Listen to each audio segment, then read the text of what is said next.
For standing by. My name is Joel, and I will be your conference operator today. At this time, I would like to welcome everyone to the Supermicro Computer Fiscal Q3 2024 results on April 30th, 2024. With us today, Charles Liang, Founder, President, and Chief Executive Officer, David Wiegand, CFO, and Michael Stager, Vice President of Corporate Development. All lines have been placed on mute to prevent any background noise. After the speaker's remarks, there will be a question and answer session.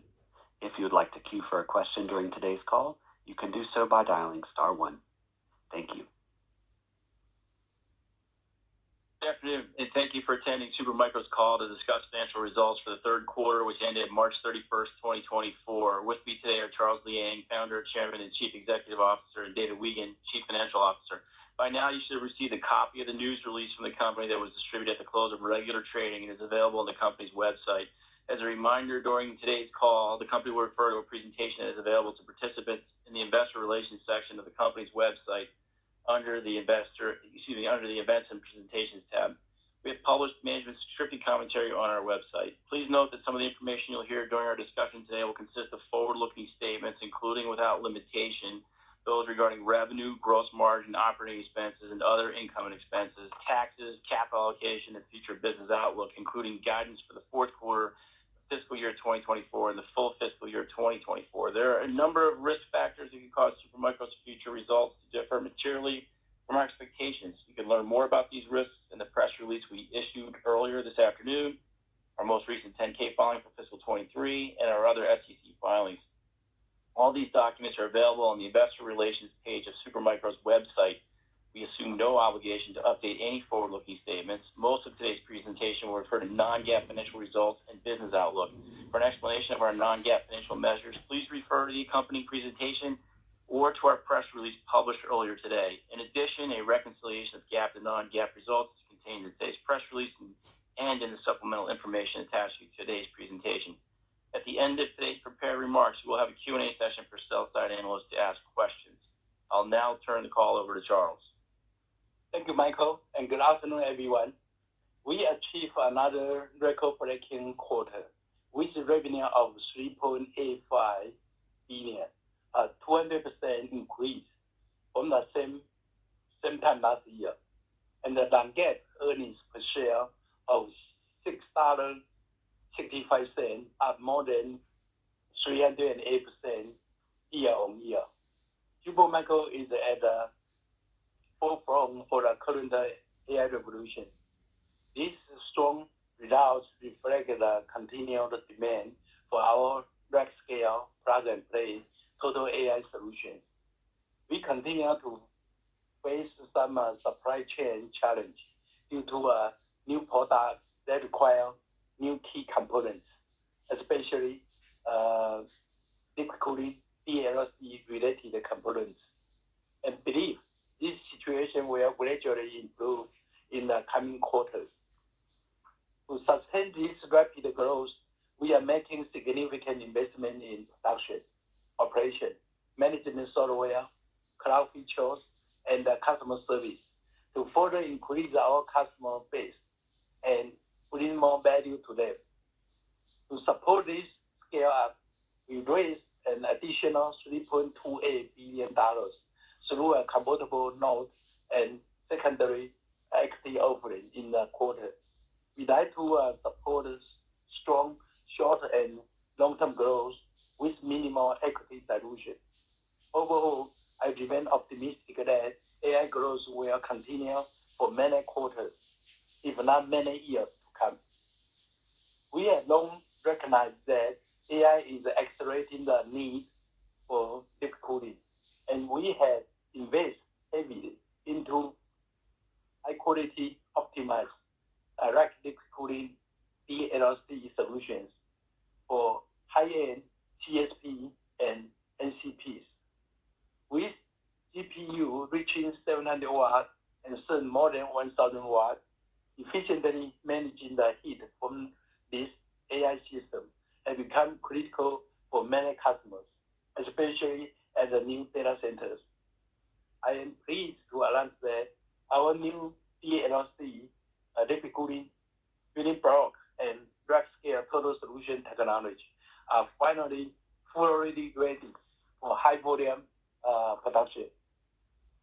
With our DLC liquid cooling technology, customers can reduce their expense on cooling expense, saving data center space, and allocate a greater portion of their finite power resource to computing instead of cooling, which align with our green computing DNA well. Now, let's go over some key financial highlights. Supermicro is pleased to be included in the prestigious S&P 500 index last quarter. Fiscal Q3 net revenue total $3.85 billion, up 200% year on year, within our aggressive original guidance of March quarter. If not limited by some key component shortage, we could have delivered more. Fiscal Q3 non-GAAP earnings of $6.65 per share were well above $1.63 last year, which was about 308% year-on-year growth. Our increasing economy of scale contributed to better net profit. Our year-over-year operating margin and net income both continue to improve, and we continue to expect a further benefit as we bring our Malaysia facility online later in this calendar year. This fast-growing quarter was driven by end users wanting to accelerate their deployment of the latest generation AI platform. Through our building block solution, we provide optimized AI solutions at a scale, offering a time-to-market advantage and shorter lead time over our competition. Additionally, our rack-scale plug-and-play total solutions, especially with liquid cooling DLC, ensure optimal system performance while saving energy costs up to 40% at a data center scale, delivering much more value to customers. We are leading the AI revolution by deploying NVIDIA HGX H100 supercluster solutions to our customers. Housed in our new 100 kW racks with 2 to 3 times higher power density than traditional racks from others.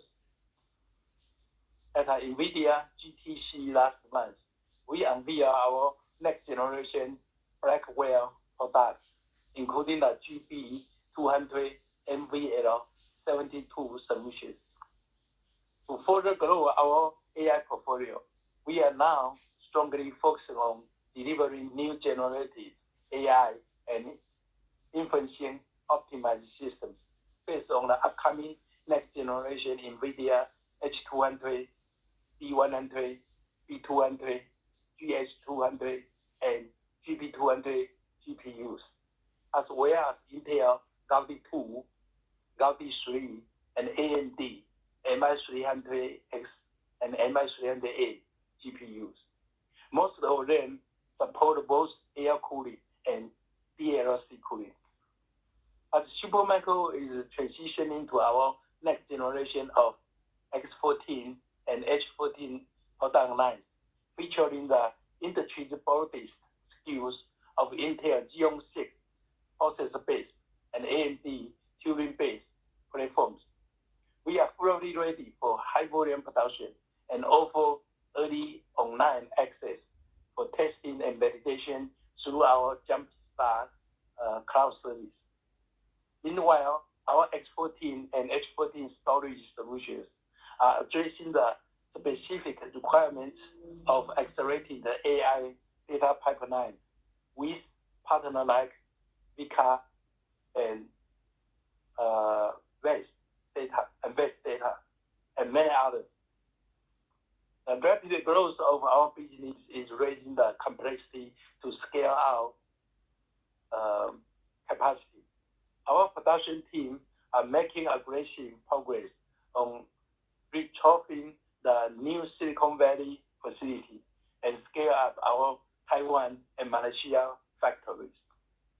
We have secured the parts and acquire additional warehouse for our next phase of enterprise and data center business. We are currently on track to produce over 2,000 liquid cooling DLC racks per month of AI server, with volumes steadily increasing. Each DLC rack supports up to 100 kW or even 120 kW. At this moment, we are focusing on delivering more than 1,000 racks of NVIDIA HGX AI supercomputer. Each rack supports 64-piece H100, H200, or B200 GPUs. With the latest DLC liquid cooling technology to 3 industry-leading customers from April to June of this quarter. These 3 deployments will be among the world's largest DLC liquid cooling AI clouds, potentially saving our customer up to 40% of energy cost compared to standard air-cooled deployments by our competition. Special thank you to NVIDIA and our close technology partner for this fantastic collaboration. I believe this is just the beginning of our long-term, high-volume DLC liquid cooling mission. Green computing can be free with a big bonus. Let's go for green. In summary, we had a strong quarter with more to come. Supermicro is uniquely capable of delivering new technologies to market faster with our integrated rack-scale plug-and-play solutions, in-house engineering, building block architecture, and green computing DNA.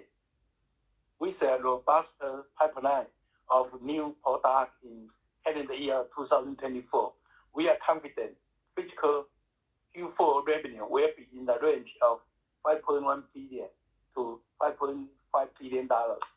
This will raise our fiscal revenue guidance to $14.7 billion to $15.1 billion, an increase to our recent fiscal 2024 guidance.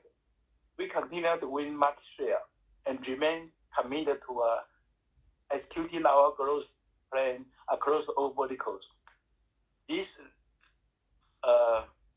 remains truly the most exciting time yet for Supermicro, and I believe this strong year-over-year growth will continue in our fiscal 2025, especially with our new leading and ready-to-ship DLC liquid cooling rack-scale plug-and-play solution and technologies. Before passing the call to David Weigand, our Chief Financial Officer, I want to thank you again to our partner, our customer, our employee, and our shareholders for your strong support.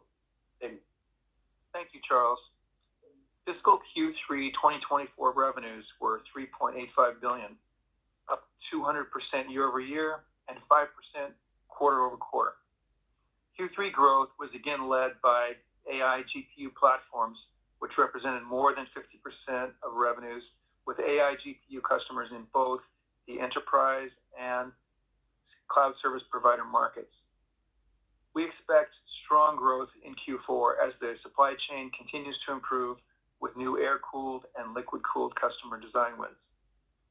During Q3, we recorded $1.88 billion in the enterprise channel vertical, representing 49% of revenues versus 40% last quarter, up 190% year over year and 26% quarter over quarter, driven by industry recognition of our solution price performance metrics and reliability. The OEM appliance and large data center vertical revenues were $1.94 billion, representing 50% of Q3 revenues versus 59% in the last quarter, up 222% year over year and down 10% quarter over quarter. One existing CSP large data center customer represented 21% of Q3 revenues, and one existing enterprise channel customer represented 17% of revenues. Emerging 5G telco edge IoT revenues were $37 million, or 1% of Q3 revenues. Server and storage systems comprised 96% of Q3 revenue, and subsystems and accessories represented 4%. ASPs increased on a year-over-year and quarter-over-quarter basis. By geography, U.S. represented 70% of Q3 revenues, Asia 20%, Europe 7%, and the rest of the world 3%. On a year-over-year basis, U.S. revenues increased 242%, Asia increased 257%, Europe increased 30%, and the rest of the world increased 87%. On a quarter-over-quarter basis, U.S. revenues increased 3%, Asia increased 17%, Europe increased 3%, and the rest of the world decreased 11%. The Q3 non-GAAP gross margin was 15.6%, up slightly quarter-over-quarter from 15.5%, as we continue to focus on winning strategic new designs, gaining market share, and improving manufacturing efficiencies. Q3 operating expenses on a GAAP basis increased by 14% quarter-over-quarter and 72% year-over-year to $219 million, driven by higher compensation expenses and headcount. On a non-GAAP basis, operating expenses increased 8% quarter-over-quarter and 43% year-over-year to $166 million. Q3 non-GAAP operating margin was 11.3%, which was in line with Q2 levels. Other income and expense for Q3 was $3.8 million, consisting of $6 million in interest expense and a gain of $10 million, principally from foreign exchange. Interest expenses decreased sequentially as we paid down short-term bank credit facilities. The GAAP tax rate was negative 5.2%, resulting in a tax benefit of $20 million for Q3. The non-GAAP tax rate for Q3 was 6%, resulting in Q3 tax expense of $27 million. GAAP and non-GAAP tax rates were lower due to the impact of higher R&D tax credits and tax benefits from employee stock grants exercised. Q3 GAAP EPS, diluted EPS of $6.56, and Q3 non-GAAP diluted EPS of $6.65 exceeded the high end of guidance through record revenues, stable gross margins, and operating margins, and lower tax rates. The GAAP share count increased from 58.1 million to 61.4 million, and the non-GAAP share count increased sequentially from 59 million to 62 million shares as a result of the two stock offerings and, to a lesser extent, the convertible bond offering.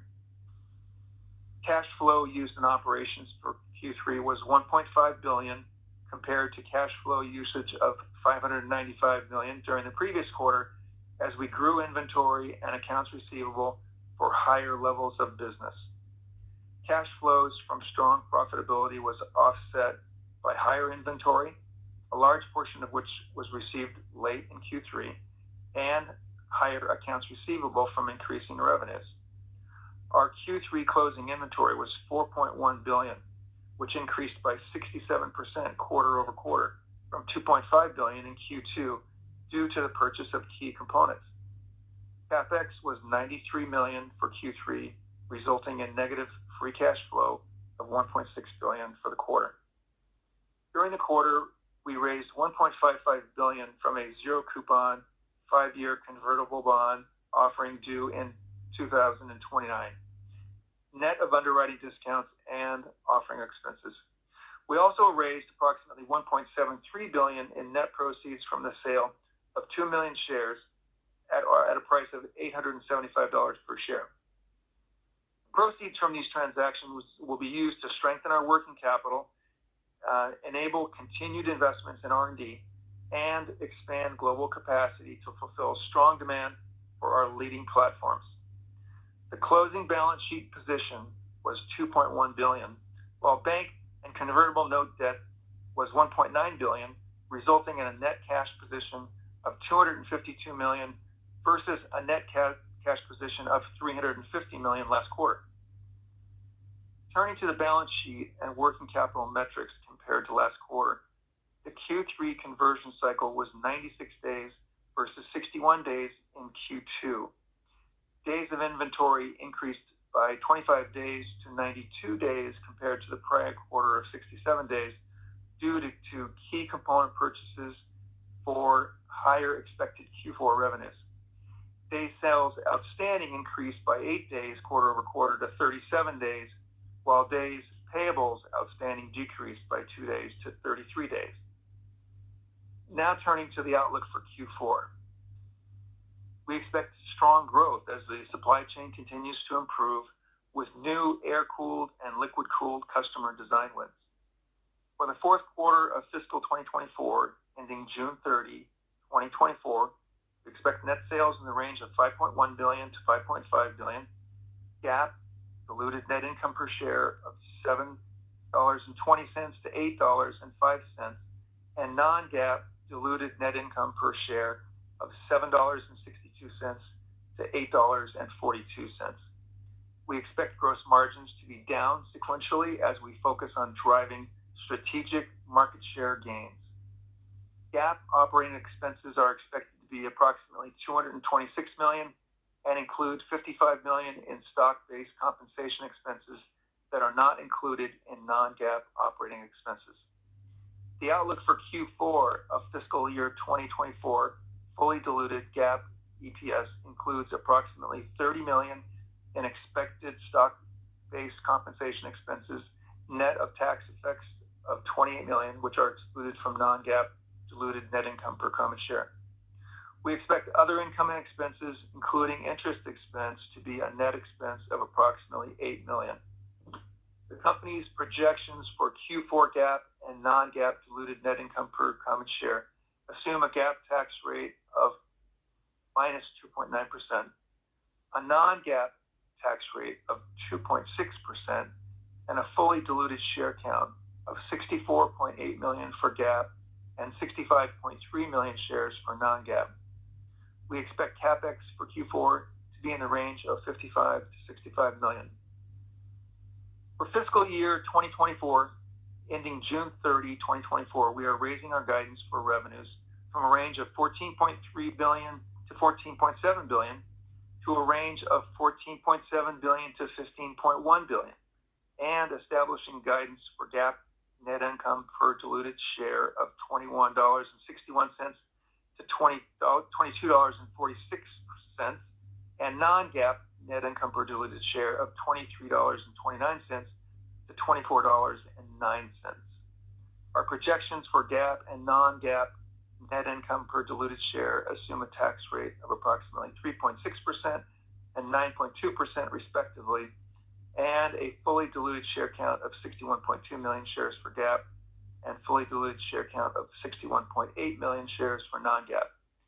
The outlook for fiscal year 2024 GAAP net income per diluted share includes approximately $116 million in expected stock-based compensation, net of related tax effects of $98 million that are excluded from non-GAAP net income per diluted share. We're now ready for questions. Absolutely. We will now begin the question and answer session. If you would like to queue for a question, please dial *1 on your telephone keypad. If for any reason you would like to remove that question, please dial *2. Again, to ask a question, it is *1. As a reminder, if you are using a speakerphone on today's call, please be sure to pick up your handset before asking your question. Our first question is from the line of Ruplu Bhattacharya with Bank of America. Your line is now open. Hi, thank you for taking my questions and congrats on the strong guidance. I have two questions. First, I wanted to ask a question on liquid cooling. Do you design most of the components for liquid cooling racks in-house? And as such, do you think you would be able to charge more for liquid cooled racks? And can this be accretive to gross margins? Yes, very good question. Yes, we design lots of key components for DLC, liquid cooling system, because we care quality, maintenance, and also time to market. So we design lots of key components while we leverage third-party components as well. So it's a combination. And yes, I mean, liquid cooling, we try to charge customer with minimal premium, and customer can save kind of air condition equipment cost because cooled down by liquid, right? So at the same time, customer will save lots of TCO, up to 40% of energy cost. That's why we try to promote a slogan. Green computing can be free with big bonus. Customer pay a very minimal premium, but they save up to 40% of energy cost. So I believe a lot of customers will go for that direction. And indeed, we already have a handful of customers have a big order. And that's why this quarter alone, June quarter, we are preparing more than 1,000 liquid cooling rack for those early birds. And I believe that demand will continue to grow very strong. Thank you. Again, if you'd like to ask a question, please dial *1. We do ask that you limit yourself to one question so we can get to all of the analysts. The next question is from the line of Samik Chatterjee with JP Morgan. Your line is now open. Hi. Thanks for taking my question. I guess in the press release, Charles, you mentioned the visibility into share gains as the new solutions ramp. And I was curious if you can sort of give us a bit more color there in terms of when you're thinking about share gains. Are these relative to the next generation GB200 product with NVIDIA? And is this more in relation to sort of hyperscalers? Are you expanding the number of hyperscalers that you're engaged with as you move to these new solutions? Just any more color in terms of the visibility around these share gains. Where is that coming from? And is that more in relation to the next product generation from NVIDIA? Thank you. Okay, thank you. Yes, we continue to gain market share, especially our rack scale plug and play solution that reduce customers' lead time and also reduce customers' time to online. With our rack scale plug and play, a customer able to deploy the system online in next day or next few days instead of the next few weeks. So time to online saving is a big advantage to customer. At the same time, the liquid cooling that help customer save energy power. So customer can relocate the energy power to power more computing equipment instead of waste of power for air cooler. So saving money, that benefit lots of leading customer and also rack scale plug and play that make customer time to online. So we continue to gain more new customer while our old customer continue to grow, start to grow faster with our better offering. So GB200 same thing, right? GB200 each rack will be around 100 kW. So lots of customers like that, and we help them build their liquid cooling system and optimize their data center for liquid cooling. So we are growing customer base strongly now. Thank you. The next question is from the line of Michael Ng with Goldman Sachs. Your line is now open. Hey, good afternoon. Thank you very much for the question. I wanted to ask about gross margins. Strong gross margins for the quarter. I know you're guiding to a sequential decline in gross margins. If our math is right, I think that implies 13.5% to 14% gross margins for the June quarter. For the June quarter. Is that the right way to think about gross margins on a go forward basis?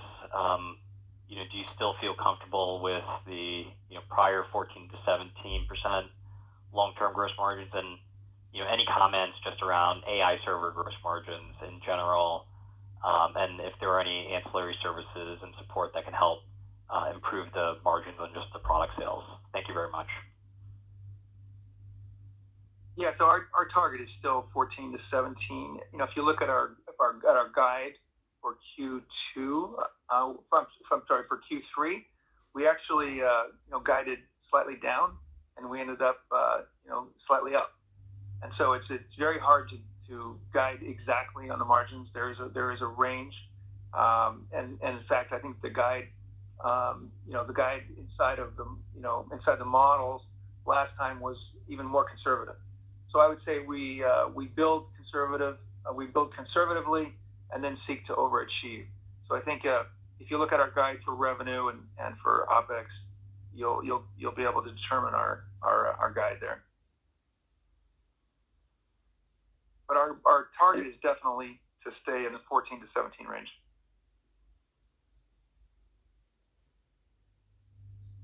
Thank you. The next question is from the line of Aaron Rakers with Wells Fargo. Your line is now open. Yeah, thanks for taking the question. I'll try and slip in two here if I can. So I guess one of the just kind of housekeeping questions is, a very significant increase in inventory this quarter. I know you said it came in towards the end of the quarter.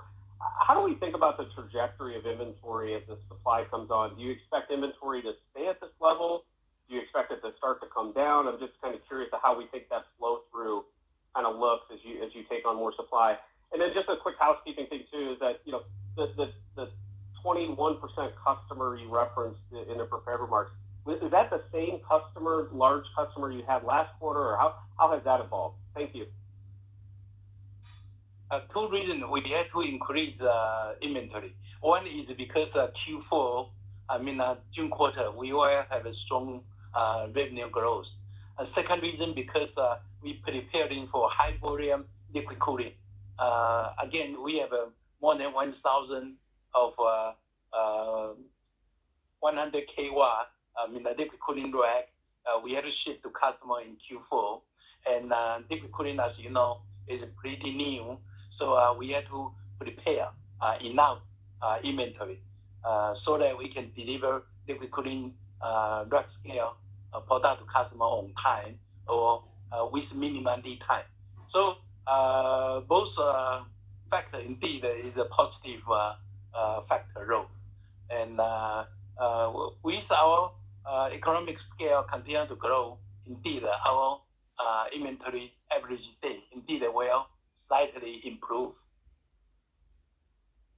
Yeah, so Aaron, my take on that is I hope that our inventory continues to grow, because that means there's a reason behind it. So it's tied to sales. So to your second question, the 21% customer was the same as last quarter, and I wanted to let you know that in the queue we're going to be moving to customer A, customer B, customer C, because as we add more customers, we'll try to make it easier to make those distinguishments.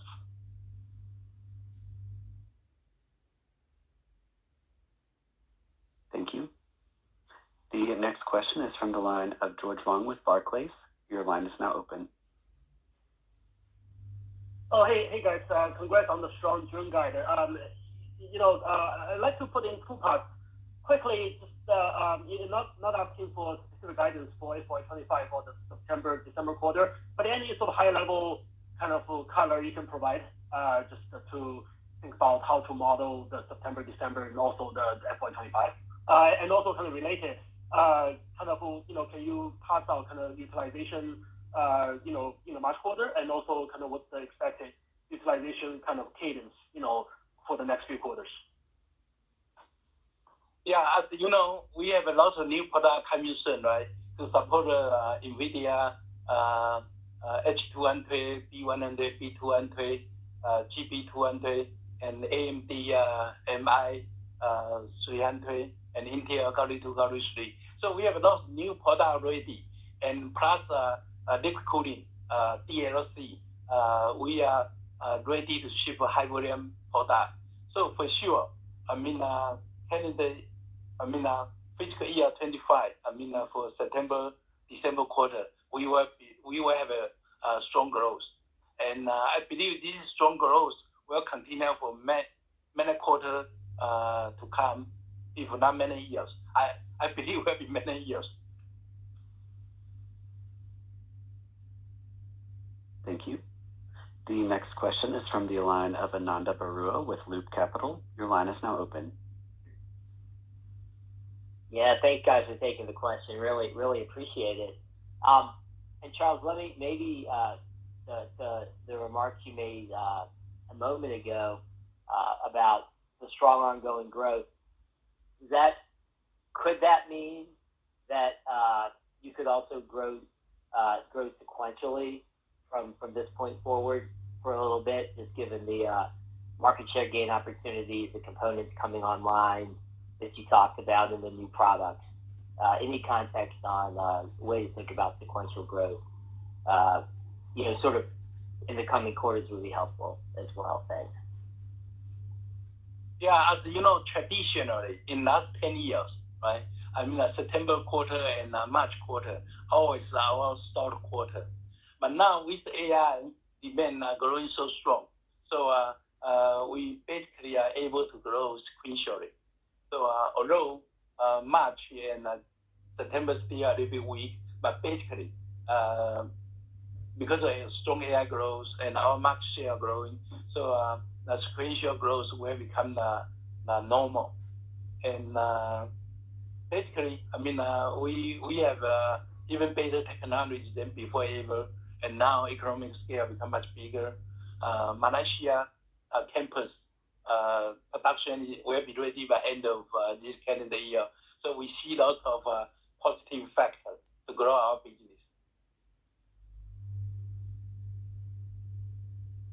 Thank you. The next question is from the line of John Tanwanteng with CJS Securities. Your line is now open. Hi, thank you for taking my question. I was wondering if you could talk a little bit more to the gross margins and if you expect them to go structurally higher at some point in the near future, in the coming quarters, especially if Malaysia ramps, you get economies of scale there as you transition your GPU products and you add more liquid cooling. Is there a point where that starts to revert higher, or do you expect it to remain at a relatively constant level for the foreseeable future? Again, the AI platform is getting popular, right? So they are more and more competitive as well. So we will try to keep a balance. To grow market share, we may sometimes, some deal, we may have to be a little bit more aggressive in pricing. But overall, we try to keep a balance. Maybe you may have something. Yeah, and also I agree with your point that Malaysia will also offer some opportunity to us. And we're also at a transition time when there's a lot of new platforms that are coming out, and the customers are highly anticipating. And those platforms are built on some emerging technologies that from many different areas. And Supermicro's strength again is its fast time to market, and we expect with the emerging technologies and our new platforms and our liquid cooling to be first out there with very compelling solutions. So we think those things are all going to be helping our margins. Thank you. The next question is from the line of Mehdi Hosseini with SIG. Your line is now open. Yes, sir. Thanks for taking the question. A couple for me. Regarding the channel customer, the 17% of the customer, have you ever had the channel customer that big? I believe in the past you've talked about a 20% plus customer, but I think this is new. Can you clarify this? So this is an existing customer, and we actually had a higher customer back in 2022, Mehdi, but I think they were around 22. But this is still a really good customer, really good opportunity. Okay, great. And then one question for you, David, on the cash flow. Actually, there was I believe there are two items. There is a $110 million of cash burn in operation, and then there was also a non-current asset. Am I missing something here? These two items were big items that had an impact to the overall cash flow. Is that correct? Sure. We had a number of things that impacted us. I think in non-current assets we had deferred taxes grew by quite a bit this year or this quarter, and so that was something unusual. And then let's see. I think that's the only unusual item was deferred taxes grew a lot, and that's what lowered our tax rate, our quarterly tax rate as well. Thank you. The next question is from the line of Nihal Chokshi with Northland Capital. Your line is now open. Thank you, and congrats on a strong guide here. Talking about the guide here, inventory increased 1.5 billion Q-over-Q, and Dave, as you mentioned, you like to see inventory increase. I do too, because it's a strong indicator of things to come. And you guided June quarter to increase by 1.6 billion Q-over-Q. If I do this math where I'm looking at the inventory at the quarter end and then the forward quarter revenue, typically it's around 60 to 70% of revenue. But with your March Q ending inventory and your current June Q guidance, that equates to about 85% of projected revenue. So can you just explain, what seems to be a little bit more usual inventory buildup given the revenue guidance range? Sure, absolutely. That's a fair question. So we actually got a substantial amount of inventory in the last week of the quarter. Okay, which obviously we're not going to be able to ship, but we took in $700 million in the last week of the quarter. So that's not something that that's something that has to do with when inventory arrives, and so it hurts our cash flow. But you know what? It doesn't matter because we need that inventory for Q4 shipments. Yeah, again, two reasons, right? Q4 we will have a strong revenue. So we had to prepare for Q4. And also, liquid cooling, it's new, so we had to prepare enough safety inventory for the liquid cooling demand for June quarter and September quarter as well. So that's another reason why we have a slightly higher inventory now. Yeah, and I want to add, Nehal, that that's exactly why we did capital raises too, is to prepare for these Q4 shipments, and so that we could make those large purchases, and we hope to continue that. Thank you. The next question is from the line of Matt Bryson with Wedbush. Your line is now open. Hi, thanks for taking my question. I would be thinking with liquid cooling ramping in fiscal Q4, and not to harp on the gross margin issue, but that you would be seeing a benefit to gross margins. And I guess my question is there any chance that either with the liquid cooling solutions or with your other solutions that you're again seeing some penetration at those larger customers and specifically hyperscalers, and that's why we're seeing gross margins come down? And I guess just one clarification for Dave. Any chance you can provide the magnitude that revenues were affected by your inability to procure components in fiscal Q3? Thanks. Let me add that a little bit. Because liquid cooling is new to us, so to speed up quick support for some of our very important customers on June quarter, indeed we had to pay some premium to speed up the supply. So we spend a bunch of effort there. Yeah, so the two questions, Matt, I would say, first of all, to the gross margin question, again, I try to give my philosophy is, give a conservative and work to beat that. And we were able to do that, in Q3. And we'll do everything we can do to beat it in Q4. But it'll depend also on what we ship. As to the magnitude of revenue, I'll go back to the fact that our backlog is at a record high. And so what that means is that every quarter we could have shipped more if we had more parts. And so therefore, it's an ongoing problem, and we don't rely on that as an excuse. The fact of the matter is, we're glad to be able to produce the products that we're producing for some of the best companies in the world, and so we will continue to do that, and we're very upbeat by the fact that the supply chain continues to improve, each quarter. Thank you. The next question is a follow-up from John Tanwante with CJS Securities. Your line is now open. Hi, thanks for the follow-up. I was wondering if you could speak to your cash usage expectations over the next quarter or two. Are the proceeds from your recent capital raises all spoken for as you look to the growth in the pipeline and the record backlog you spoke to, or do you think that's more in reserve for growth further down the line? Yeah, so the way I would answer that is that I hope that I need more capital, John, because that means that we're booking, that we're growing revenues even faster. So we've got capital adequate to get us through the current market, which means today, but in a week we hope that changes. And we hope that we've got orders that require even more capital.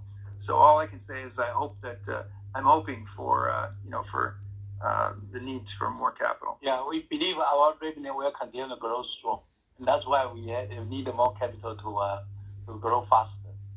If we grow 20%, 30%, we may have enough capital now. But if we grow much faster, then for sure we need more capital to grow stronger. Thank you. Our final question today is a follow-up from the line of Nihal Chokshi with Northland Capital. Your line is now open. Hey, thanks. Thanks for the follow-up question. This is for Charles.